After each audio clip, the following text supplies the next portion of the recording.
As a small business owner, have you ever felt overwhelmed by the pressure of choosing the right hire or leading a team? Or have you ever found yourself tolerating a bad hire because you fear trying and failing again as you repeat the hiring process? If so, you're not alone, and you are in the right place. Welcome to the Growing Your Team podcast. The Growing Your Team podcast teaches business owners like you to expand your unique business by teaching you to master the hiring and team management process. Hiring and managing a team does not have to be a challenge.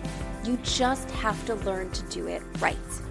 And the Growing Your Team podcast teaches you how to become a confident leader who hires right every single time.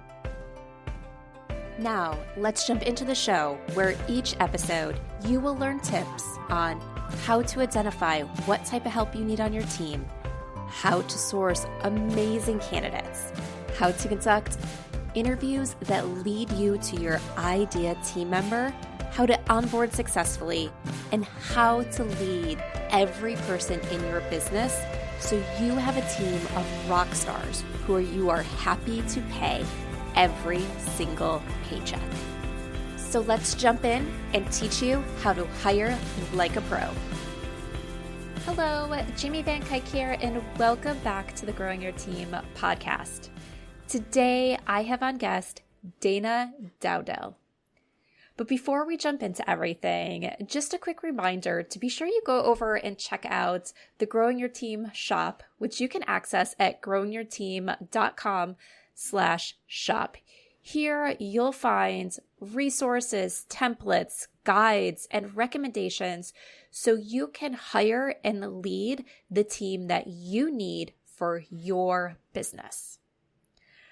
All right, so let's jump into learning about Dana. So Dana is a self-proclaimed HR fanatic, but she's not your typical HR consultant.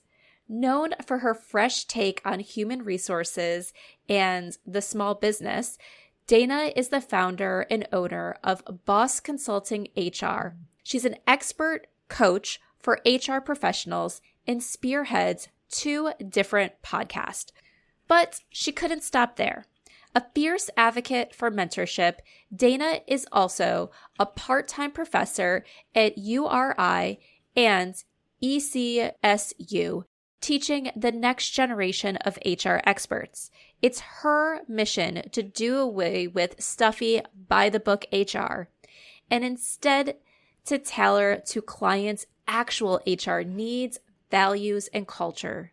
Most of what Dana does is from the ground up, and she's no stranger to telling it like it is. Her approach to the realities of human resources is what sets her apart. The go-to expert source for everything HR in business, Dana is your gal. A refreshing perspective infused with a lot of humor and a bit of profanity. This episode, don't worry, we kept it clean, but we're talking about HR and why it is so important for small businesses. I think this is the perfect episode to celebrate the Growing Your Team's 200th podcast episode, because we're talking about how all these different pieces really make a huge difference in your business. We're talking about why from your first employee, you need to start worrying about your policies and procedures. We're talking about why onboarding and hiring the right people really make a difference. And we're really getting into how HR really dictates the growth potential of your company and helps you reduce risk that you didn't even know you're in potential of having. So let's jump into the conversation so you can really learn how to do things right from the ground up when you start adding people to your team. And if you already have a team, start identifying if there's areas you need to revisit so your internal policies can match the awesome business that you have created. Hi, Dana. Thank you so much for joining us today on the Growing Your Team podcast. Thank you so much for having me, Jamie. Yes. Before we jump into today's conversation, can you tell us a little bit about yourself and your business? Sure. So I own a small business HR consulting firm called Boss Consulting HR. So we help small businesses with fractional or outsourced HR services. I'm also an educator. So I'm a part time professor at a couple of universities locally. And then I'm also a podcast host. Awesome. Yes. And I was on your podcast a few months back. So we'll be sure to link You that in were. the show notes. It was such a fun conversation. I loved it. It's so nice talking to other people that exist in the HR sphere. Yes. Yeah. And I feel like talking HR is such an important thing for small businesses because I think a lot of times we hear the word HR and we think corporate.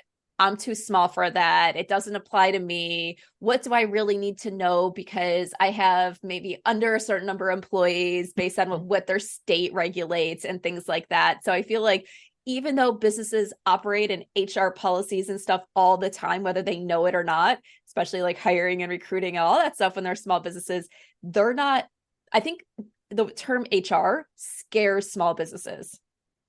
Well, I think they think that they only need it when they get to a certain size. So when they get to 50 employees and they're subject to the Affordable Care Act, that's when they start thinking about HR because they often think about it in a very kind of historic way where it's that personnel management or people management, and it's very much transactional, very much compliance focused.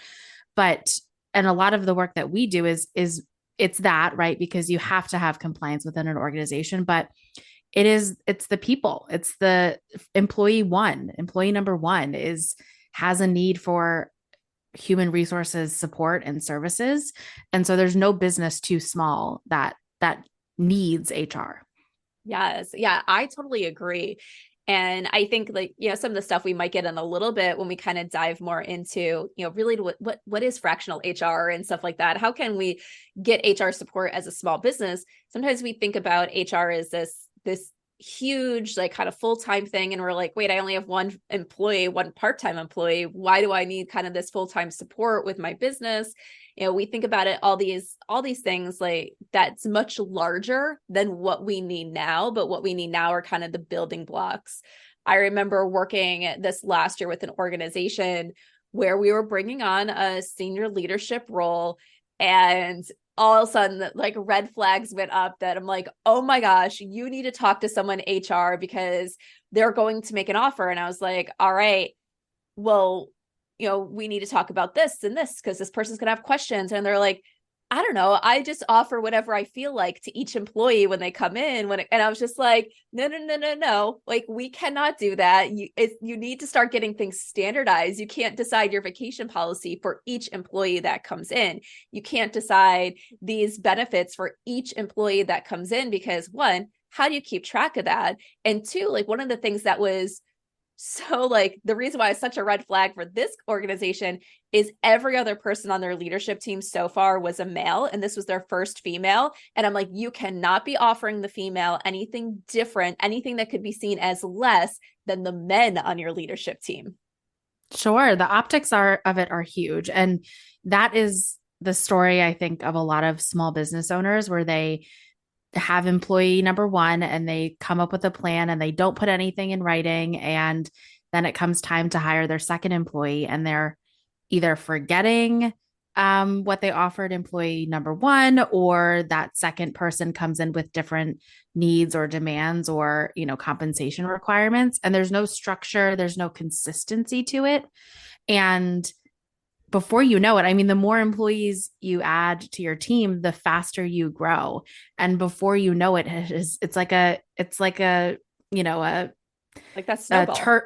Yeah. Like a turf, I don't know why I want to say a turf wheel where it just keeps on adding more and more and more. And if you haven't been intentional and thought through these things from the beginning, it's a lot harder to dial back and put some structure in place, especially if you've traditionally been responsive and reactive to the candidate's needs versus really proactive and structured in what you design.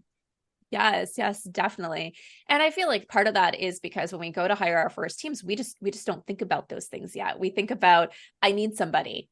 Okay, well, what's your Mm-hmm. vacation policy? What are your holidays? Yeah, you as a small business owner, you probably work, you know, 365 days of the year sometimes. You don't care that it's Thanksgiving because this one thing needs to get done. But what's your policy for your employees? What are you expecting of them? Like, what are all these things that you didn't think of when it was just you because you didn't need to, but now you're controlling kind of someone else's livelihood and they want to know, and you need to have some policies that make sense.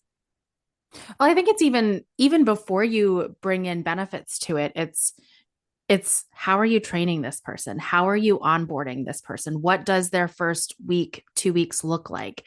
Are you just throwing them into it, expecting them to know exactly how your business operates and that they're going to be successful? The likelihood of that happening is very, very, very, very slim.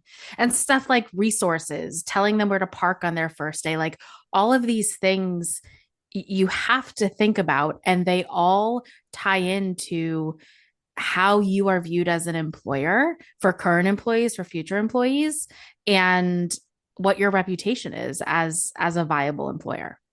Yes. And I think you just brought up such a good point, Dana, because, once again, like a lot of times when we think about HR, we think about it in that the benefits, the policies, and all that stuff. And, too often that onboarding, that first day experience gets overlooked. And I think studies have really shown that first day makes a huge difference in terms of retention. That onboarding experience makes a huge difference in terms of retention, but it's often overlooked, and we don't really see it, once again, as something that HR can necessarily help us with as a small business.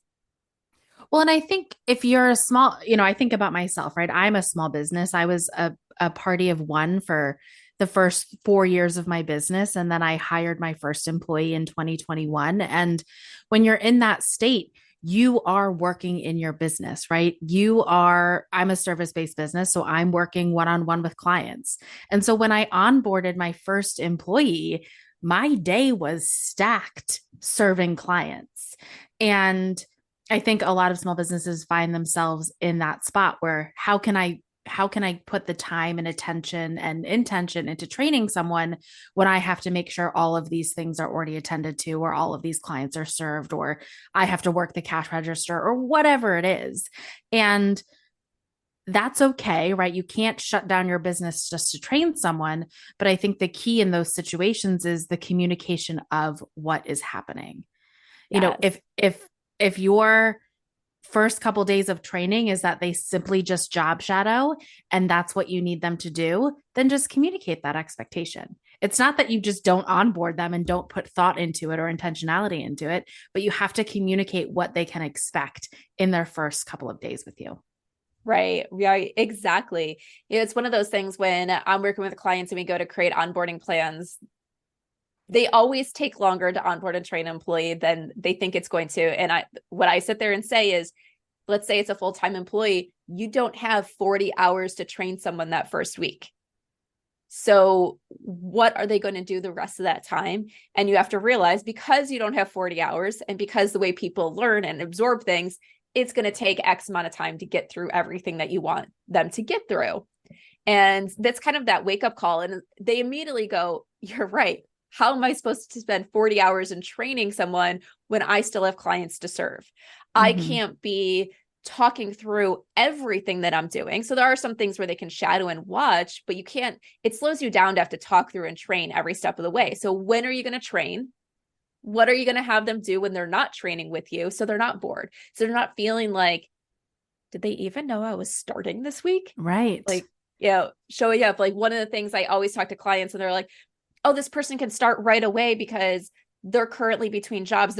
They don't have anything. And I was like, no, no, no, no. They cannot start tomorrow. And they're like, why? I'm like, when are you going to get their equipment ready?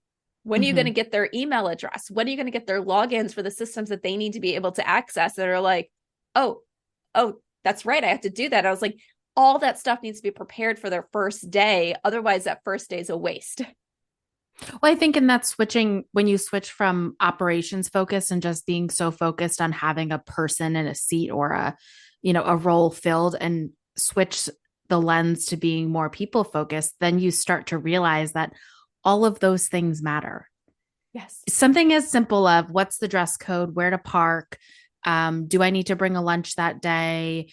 What else do I need to bring with me? Is there any paperwork that I need to fill out ahead of time? All of those things might seem small, but they make a huge, huge difference in the overall employee experience. And I think sometimes we see these large organizations doing these wild, robust onboarding periods where they, I don't know. I think of Zappos all the time where they host conga lines in their call center, and you don't have to get that crazy, but those simple things about what can somebody expect for their first day, it just makes it's an invaluable task for you to do to really set someone up for success. Right, right. And I'm so glad, like, once again, you brought up that lunch, that parking, those things where for you it's second nature, but the new person coming in, they're like, wait, what do I do? What is the policy? What is allowed and things like that. And just when this episode goes live, an episode that goes live a few episodes before it with Heather, she was talking about an experience she had when it came to lunch on a first day at a new job.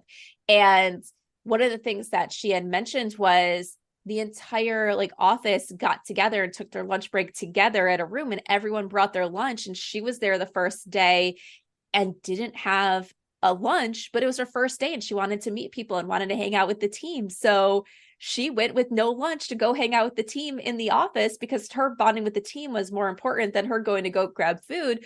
But she said it was just kind of that uncomfortable thing. She goes, why didn't no one tell me that this is what the team did?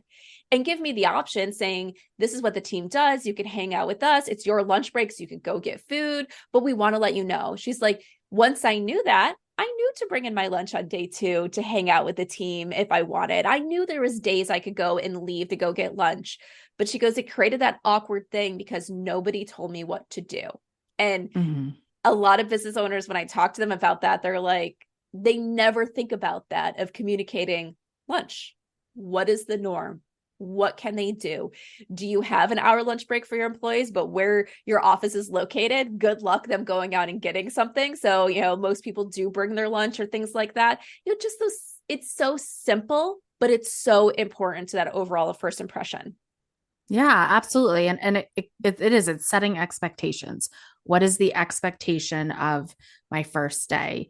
And so I come from a hospitality background. And so I look at everything from a hospitality lens, and that's what it is. It's what is the hospitality of you as an employer? How are you welcoming someone into your organization? If you're a psychology person, if you think of Maslow's hierarchy of needs, safety and security, sense of safety and security is at the very bottom as an essential need. And so if you think about stuff like lunch, parking, paycheck, when am I going to get my first paycheck? What is your pay period? All of those instill a sense of safety and security in someone, which is essential for them to then move up to a higher level of existing. Right. Yeah. Paycheck. That's also a really great one. Like knowing the pay schedule and everything. Cause, I know every time my husband switches to a new job, I'm just like, all right, well, when are you going to get your first paycheck? And he goes, I don't know. And I'm just like, all right, as the person who pays the bills, I want to know, is there going to be a gap? Like, what is the pay cycle? So that way I know, like, how to do the bills on our side. What are we prepared for? Like, and it's just more, it's about being prepared. It's not about necessarily, and some of your employees are going to be like this. I need that money now because I'm struggling to pay my bills. And how am I going to pay my bills if I don't get paid right away? And for other people, it's just that I just want to know. I want to be prepared. Do I need to slightly shift things around for a temporary basis and things like that? It's those little things that make a huge difference. And one of the things I always say is, how does that employee enter on the first day of work if you're in a physical space? Because it might be one of those things that all your employees enter through the back door, but they don't have any credentials to enter through the back door. Mm-hmm. They don't actually know where your back door is compared to every other back door, like in that office complex or in that building or things like that. So it's like, all right, most are like sending out a message. Most our employees enter through the back, but you'll have to enter through the front door and someone will meet you that day. So that way we can get you your ID badge or whatever, or I'll give you a tour and show you around. So that way, you know where to enter day 2 and beyond. So it's those simple things of, yeah, make them feel welcome, make them feel that they belong, that you're helping them belong right from the start.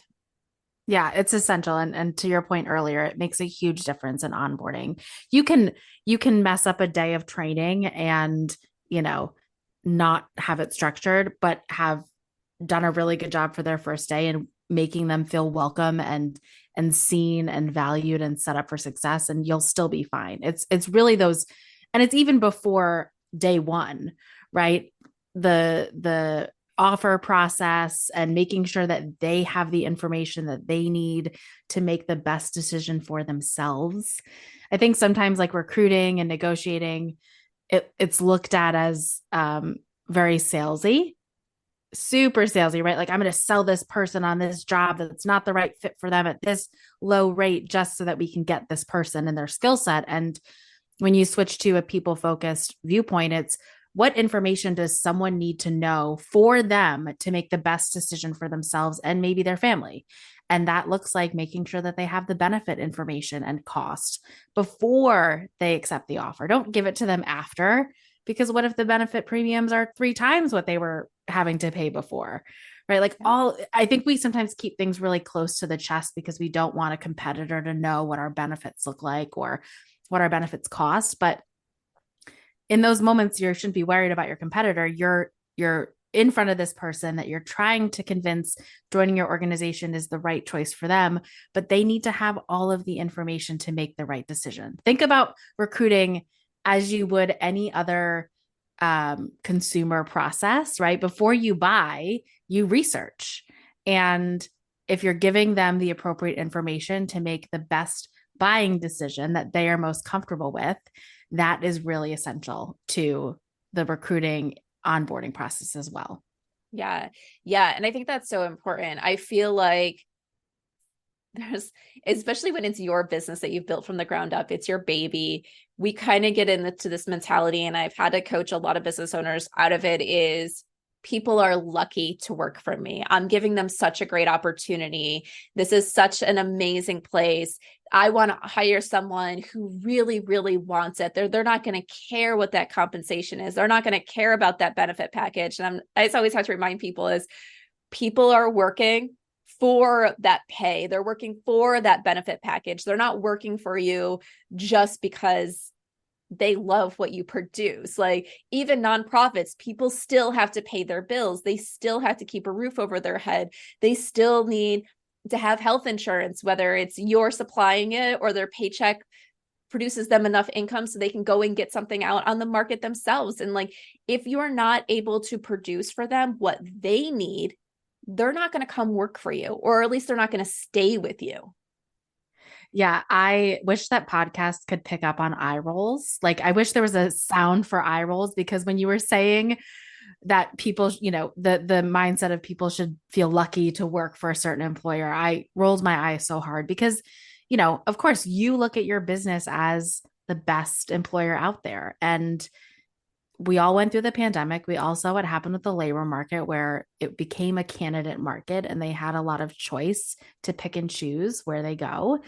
We're also in the world of information is readily available about employers and experiences, and TikToks where they're showing, you know, what does it actually look in the back of house for a restaurant, or what does an actual break room look like? You know, all of these pieces of information make up and contribute to someone's decision making. So though you might be really proud of you as an employer and your business as a place to work, you have to think about what is, I call it the EVP, employer value proposition. So what does someone get for spending 8 to 10 hours a day working with you? And it's beyond just wages, right? It's not, you know, you can say, well, they get to work for a great employer.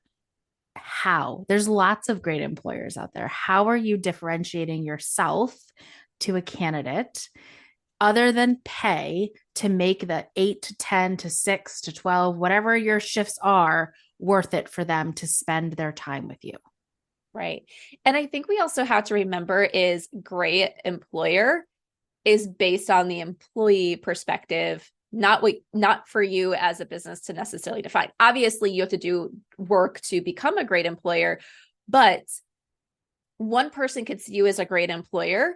Another person, because their needs, their wants, their desires, their personality is completely different, could come into your organization and hate it and not see you as a great employer. So I think, like we talked about, it's so good to be able to kind of define, not just, oh, we give them a great work environment. Well, why? What is it? Because those are the things that are going to have some candidates say, yes, this is the place for me. This is a job for me. And other people say, well, while the work is what I want to do, this is not the place for me and I'm going to go elsewhere. Yeah. I feel like we started with onboarding and we're like backing up into uh, the recruiting process. And now we're going to go into the interview process because that's where you find that out, right?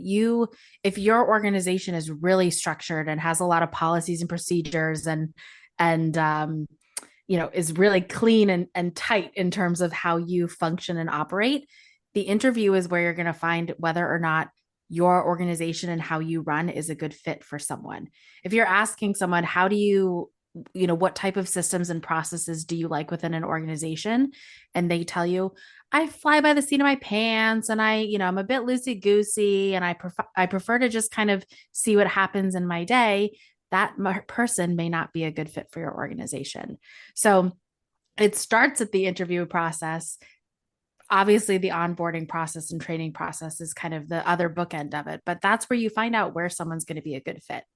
And I want I think I teach in college, and students often will say, well, to motivate someone, just pay them more. Just pay them more. And I hate that mindset. I'm a big fan of Dan Pink's theory of motivation, where he says if you take wages off the table and you're making sure that you're paying someone a fair wage, employees need three things out of work: autonomy, mastery, and a sense of purpose.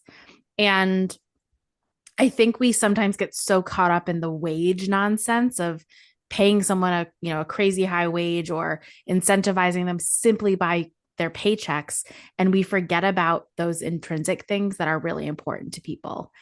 I have a client now, actually, we had an employee that was making about $40 an hour in his role, and he was actively recruited by another organization and was offered a rate of pay of $60 an hour plus a $50,000 bonus that was paid out over 3 years. And we couldn't compete with a $60 an hour wage. It was not within our budget. It was not something that we could do. And so we left, and we left on good terms. We don't, you can't blame someone when they're pursuing an opportunity like that. And he just called us yesterday and said, they sold me a pipe dream that's not coming to fruition, and it's not what I thought it would be. And that's a perfect example of where the money is not always the motivator for someone's engagement within your organization. Yes. I think that's so important. And I think when, we cannot stress this enough, you need to be paying your employees a fair wage. We talk about money's not a motivator, but you have to be paying your employees fairly and appropriately for the work that they're doing and the environment where they live. Let's leave that there, but that is super important, but it's not everything. When you look at what actually does motivate an employee on an individual level. So everyone's motivators, even if they fall into those three things that you mentioned, there's different things that motivate individuals. And I remember going through motivational exercises with my teams before to really learn what their motivation was. Not one of them was money. Money, when you actually, they did these assessments, my team, almost every one of them, money was actually near the bottom of the list. And yes, we need money to survive. We need money to improve our place in society, to buy those things that we want, to support our kids, support our family, support ourselves, support our pets, all these things that you need money for. But when it comes to being happy at a job and wanting, feeling that you're, as you mentioned, that you're secure, that you're valued and all those things, it's not money. Mm-hmm. I'd be curious if there's a study out there where, you ask 100 people why they hate their job. I would put money that 95% of the reasons have nothing to do with money. That it's not that they're not being paid enough for the work that they're contributing to an organization. It's probably that they're not feeling challenged, or they don't feel respected, or they don't feel included, right? Those softer intrinsic things that an organization can provide to an employee. It's not the money. It's not Right. the money. Right. And it's even with those things, like I tend to work with a lot of nonprofits, and nonprofits historically pay less than a for-profit company for the same work. And sometimes I feel like that's another conversation where I'm just like, we need to start realizing that people should be valued at a compensation level, no matter what type of organization they work for. But that's a conversation for another day. But when I'm interviewing people, sometimes I'm interviewing people that are coming from the for-profit space and coming to a nonprofit. And the first thing they say is, I know I'm going to have to take a pay cut to come and work here, but here's what I'm looking for.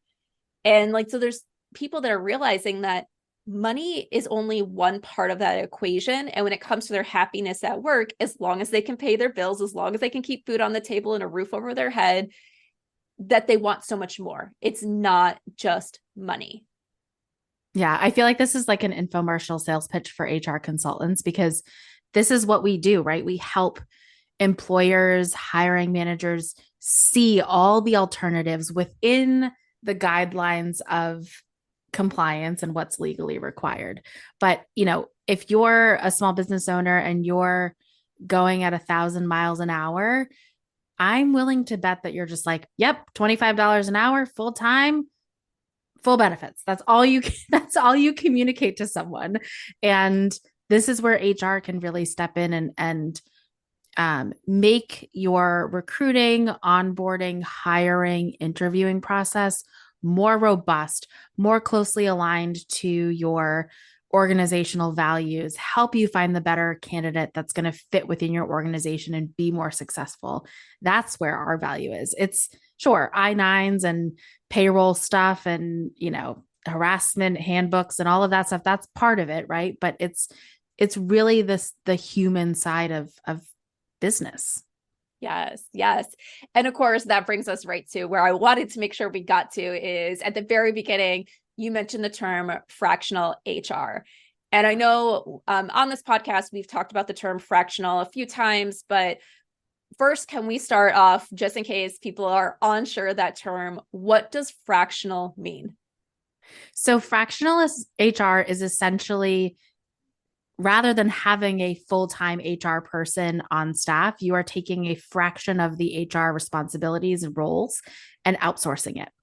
So maybe it's just your interviewing process or your onboarding process. Maybe it's your benefit administration. Maybe it's a couple different things.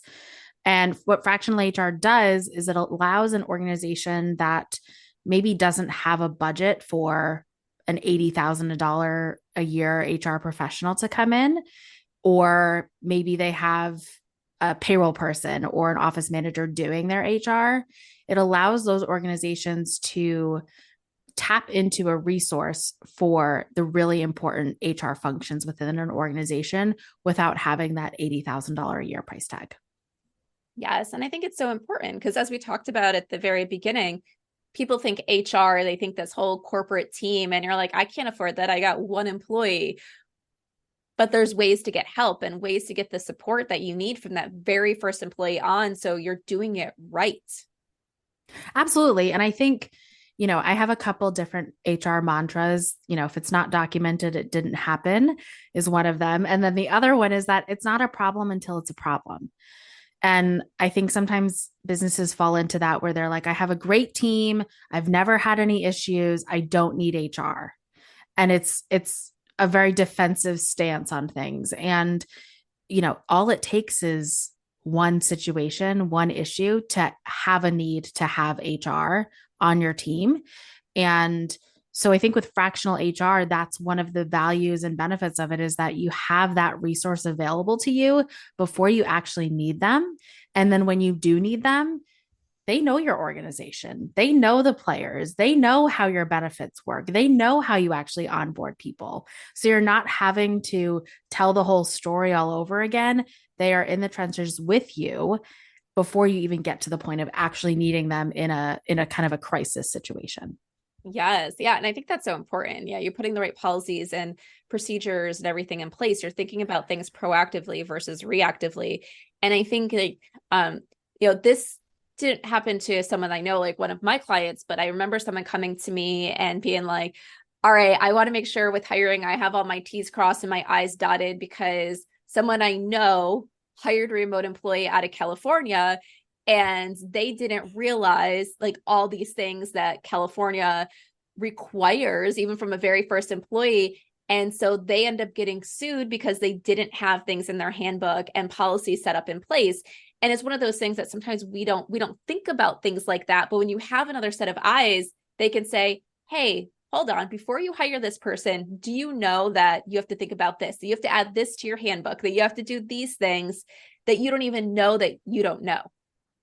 I think that's a great point because as we have become more of a remote culture here in the United States, I think people think it's easy just to hire someone who works in another state. And it's not that not that it's not easy, but you need to have the awareness or have someone on your team that says, hey, if I have an employee that's living and working in New Jersey, in Michigan, we need to follow Michigan's labor standards. We need to follow New Jersey's labor standards. I won't touch California. So I refuse to work with anybody in California because it's so complicated. But having that awareness of what are we liable for by having an employee work in that state. And when we flip it to the people focus of that too, I'll give you a perfect example. We have a client, and for some reason they hired a remote employee who was working in Tennessee. So aside from that one employee, everyone was working and living in one state. So they were never subject to another state's labor laws. And so they had this remote employee working in Tennessee, and they never set themselves up as a Tennessee employer. And so the employee was having, I'm in Connecticut, so the employee was having Connecticut paid family leave insurance taken out of their paycheck, but they would not be able to apply for it because they do not work in the state of Connecticut. And the employee wound up needing a leave of absence. And so it's not just compliance focused. That's a people focused conversation, is what benefits does this employee need from a state statutory perspective that we need to make sure that we're set up for. Yeah. Yeah. It brings up this whole level of complexity. And like what I tell my clients all the time when they're going to go hire remote employees, it's not that you can't do it, not that you shouldn't do it. You just need to be aware. You need to know what it means to hire somebody in that state. You need to know that state A and state B as a remote employee aren't the same. And you could hire as a remote employee in this state and everything's okay. In this state, you have to jump through a whole bunch of different hoops. And it's just like, it's that awareness.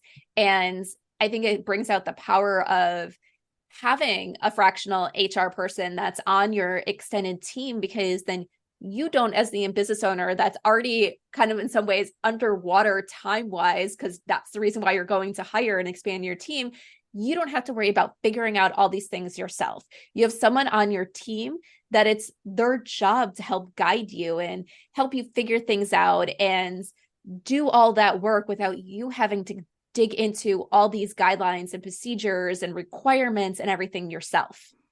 Mm-hmm. And this is, I love working in human resources. This was the industry that I was meant to be in, and I very much believe in it. One of my biggest frustrations is that we are not viewed as a valuable resource. And so many people think that they can do HR and that it's simple. And it's not simple. It is not simple at all. It is complex. It's complicated.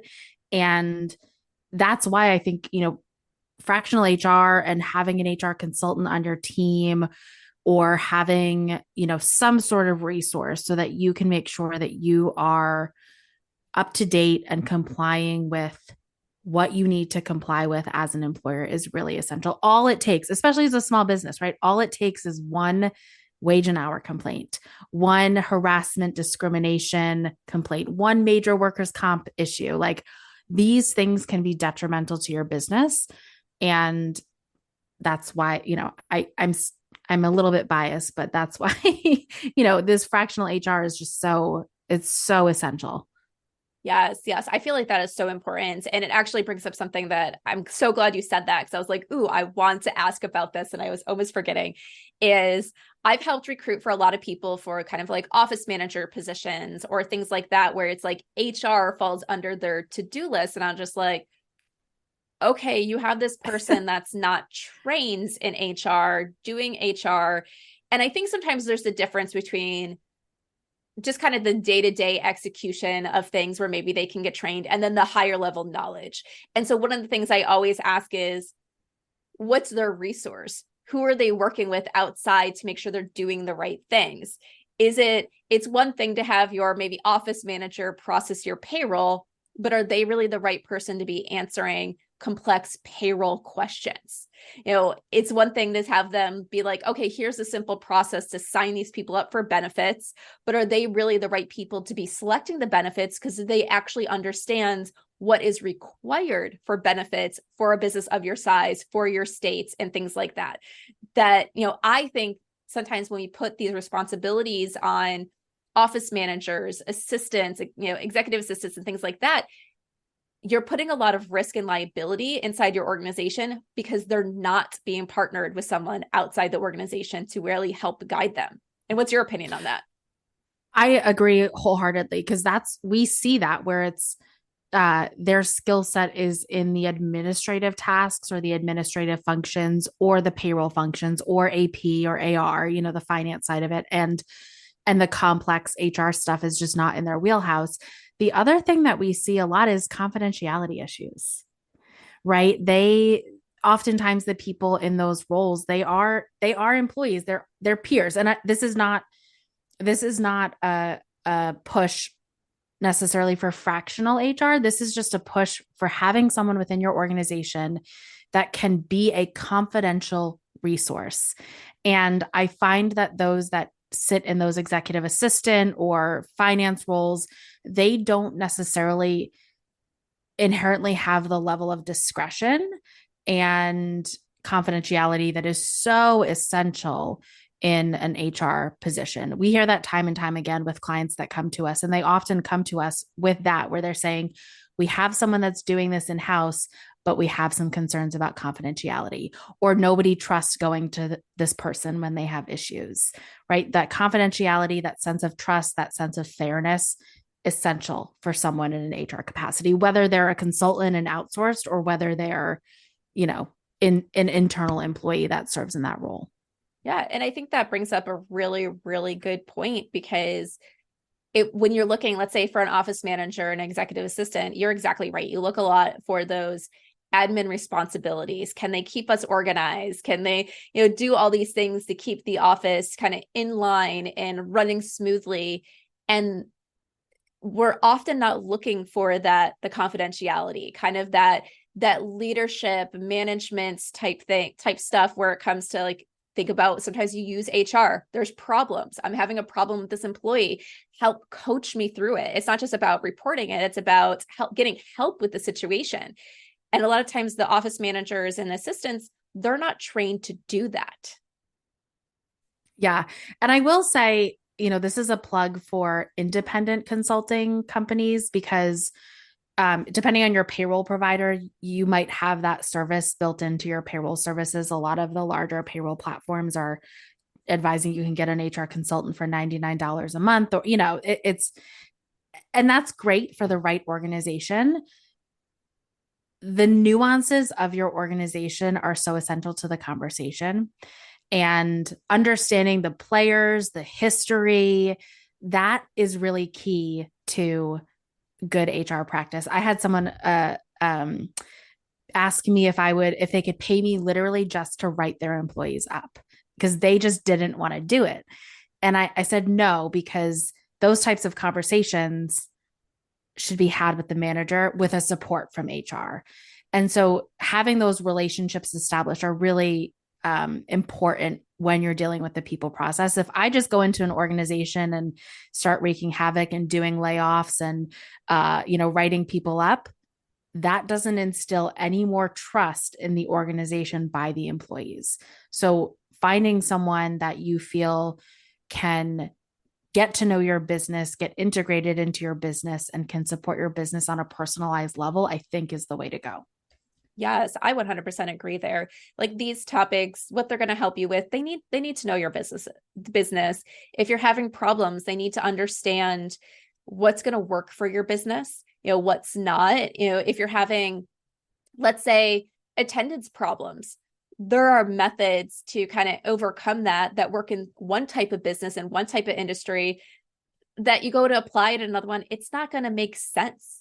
It might be that you work in one industry where attendance problems are really a huge deal, because if they're not there, let's say you mentioned you came from hospitality. If nobody's there to wait on tables, you have a huge problem.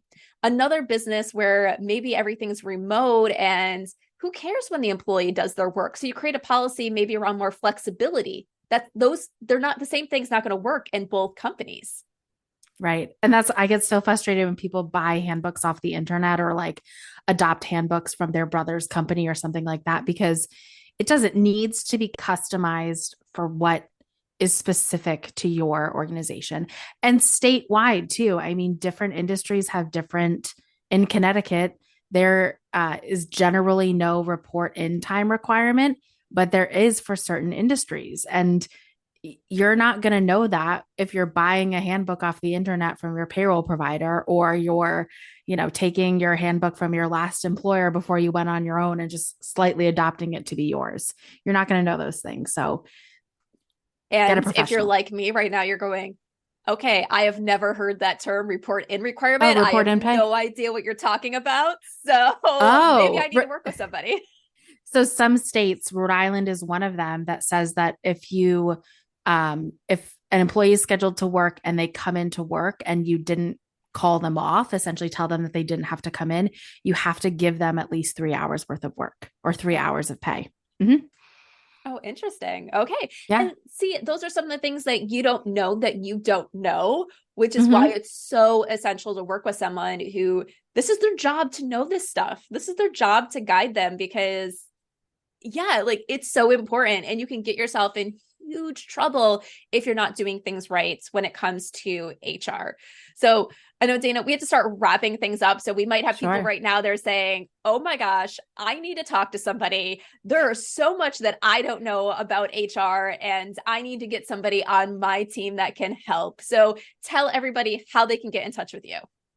Sure. So our consulting company is called Boss Consulting HR. So if you go to www.bossconsultinghr.com, you can find us there. We do specialize in Connecticut, Rhode Island, and Massachusetts because state laws are so complex.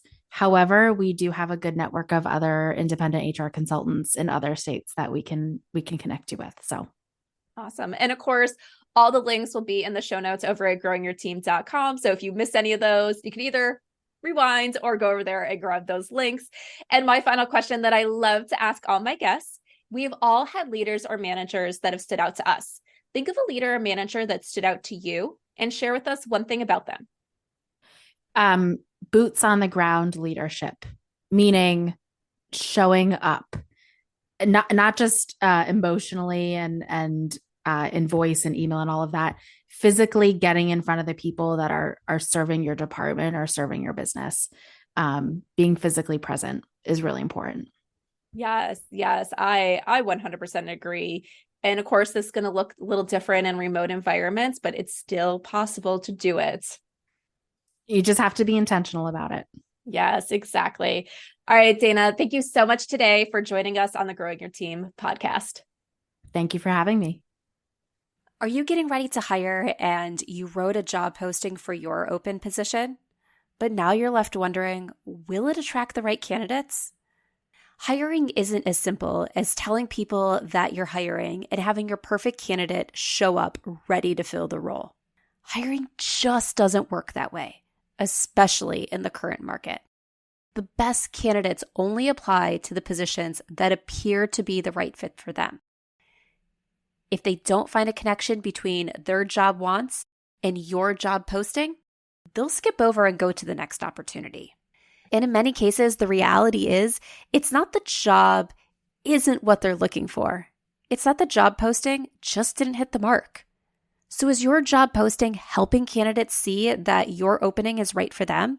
Or is it turning candidates away for all the wrong reasons? Let's find out. I am currently offering Will Your Job Posting Attract the Right Candidates audit. Through this audit, I will review your job posting and I will tell you what's working and what needs to change so you can attract your ideal candidates.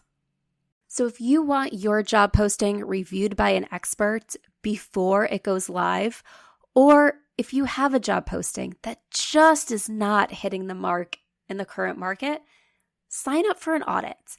Let's review it and make the changes needed so you can attract your perfect fit team member. Because remember, you can't hire a candidate who never applies for your job. And most candidates won't apply if they don't feel connected to the job posting. So let's make sure you have a job posting that will attract all the right candidates and help you make this hiring journey easier. Go to growingyourteam.com/audit and sign up for your audit today. Once again, that's growingyourteam.com/audit.